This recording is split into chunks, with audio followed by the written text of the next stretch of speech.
देश में जब भी किसान और खेत खलियान की बात आती है तो चौधरी चरण सिंह का नाम प्रमुखता से लिया जाता है।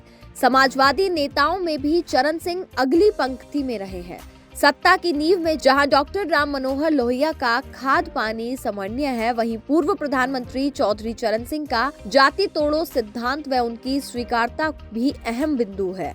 चौधरी चरण सिंह की जयंती पर समाजवाद सरोकार में उनके जैसे खांटी नेताओं की याद आना लाजमी है। स्वतंत्रता प्राप्ति के पश्चात देश की सत्ता पर काबिज रही कांग्रेस के विरुद्ध सशक्त समाजवादी विचारधारा की स्थापना का श्रेय भले ही डॉक्टर राम मनोहर लोहिया और जयप्रकाश नारायण को जाता हो, पर आज भी तारीख में जितना भी समाजवाद पर पार्टियां हैं, उनमें से अधिकतर के रहनुमा जिस पाठशाला में राजनीति का ककहरा सीख कर आए, उसके आचार्य चरण सिंह रहे हैं। यहाँ तक कि हरियाणा और बिहार के समाजवादियों को भी चरण सिंह ने राजनीतिक पाठ पढ़ाया। चौधरी चरण सिंह ने अजगर शक्ति अहीर, जाट, गुज्जर और राजपूत का शंखनाद किया।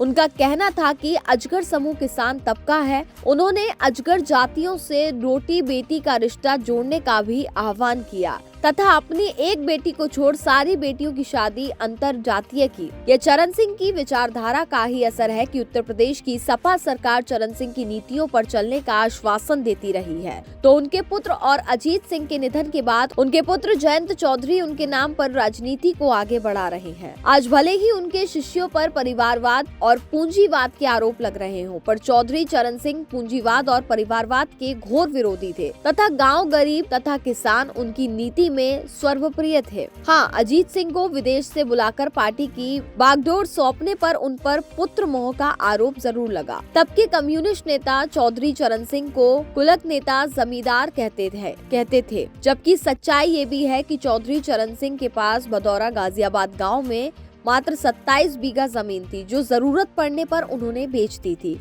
यह उनकी ईमानदारी का प्रमाण है कि जब उनकी मृत्यु हुई तो उनके नाम कोई जमीन और मकान नहीं था। चरण सिंह ने अपने करियर की शुरुआत मेरठ के वकालत के रूप में की थी।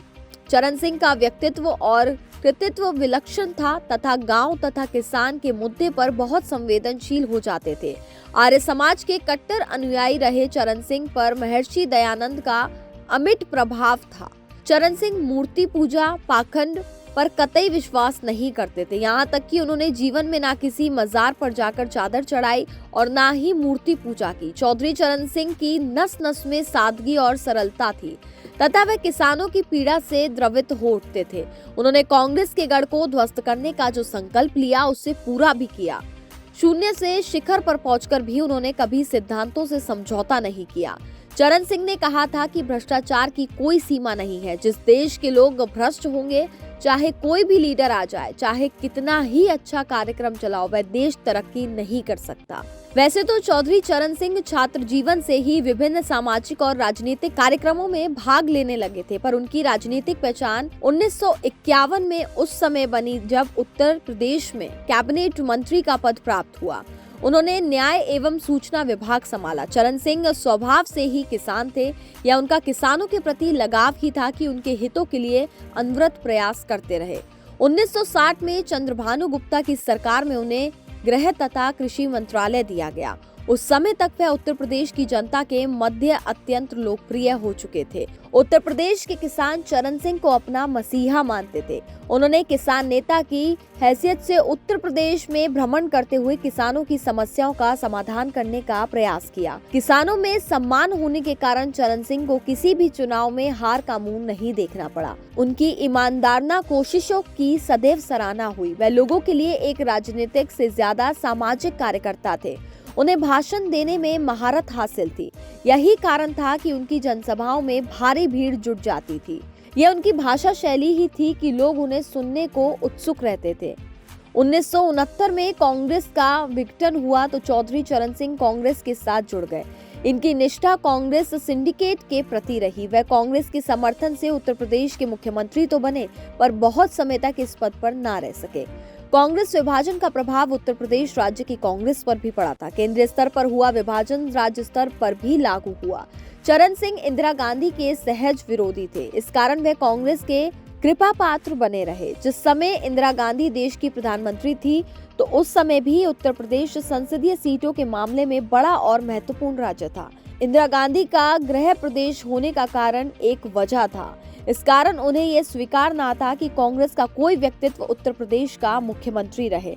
इंदिरा गांधी ने 2 अक्टूबर 1970 को उत्तर प्रदेश में राष्ट्रपति शासन लागू कर दिया था। चौधरी चरण सिंह का मुख्यमंत्रित्व जाता रहा। इससे इंदिरा के प्रति चौधरी चरण सिंह का रोष और बढ़ गया था।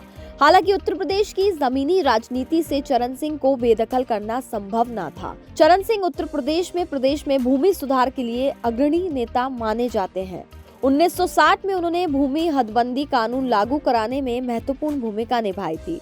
इमरजेंसी लगने के बाद 1977 में हुए चुनाव में जब जनता पार्टी जीती तो आंदोलन के अगुआ जयप्रकाश नारायण के सहयोग मोरारजी देसाई देश के प्रधानमंत्री बने और चरण सिंह को गृह मंत्री बनाया गया। सरकार बनने के बाद से ही मोरारजी देसाई और चरण सिंह के मतभेद खुलकर सामने आने लगे थे।